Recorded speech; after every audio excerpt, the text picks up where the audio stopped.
It was a death that shocked the community of Prince Rupert in British Columbia, the murder of a mother and government worker in a busy mall in broad daylight. The killer, her ex-fiancé, who was working as a border guard. Now a CBC investigation sheds new light on the killing of Patty Foreman and raises questions for Canada's Border Services Agency.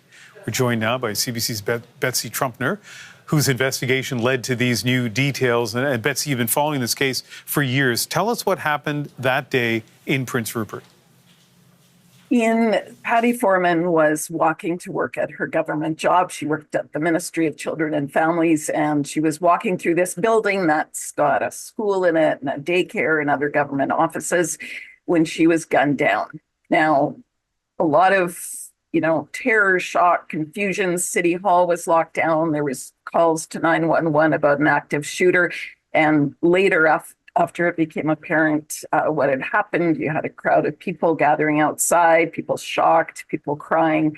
And at the end of it, Patty Foreman was dead, as was the man who had shot her ex-fiancé, Sean Young, who was a border guard. And tell me a little bit more about Patty.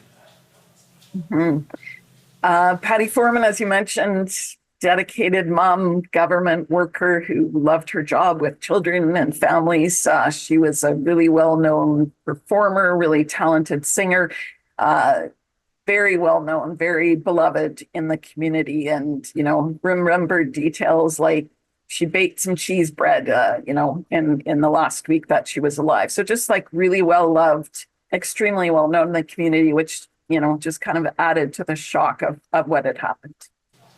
Now, a key part of your investigation was uncovering the murder weapon, that the murder weapon was the service weapon of this CBSA officer. He took it out of the office even though he was off duty. So tell us about that sequence of events.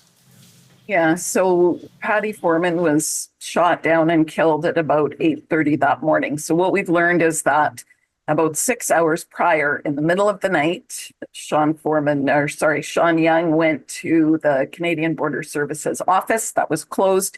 He got into a restricted locked firearms lockup. He was able to get his gun out, which was a semi-automatic handgun, a Beretta. He was able to take that gun. He was able to leave the building and hold that gun for 6 hours until he went into the building and killed Patty Foreman. Officials didn't know until after the shootings that the gun was missing. And some of the reasons that we later learned, the CCTV camera had not been working for many months, and the office had not been having any procedure in place to change passwords or codes into these secure areas. So a lot of concerns raised about how an off-duty officer could get into this lockup in the middle of the night when he was off duty.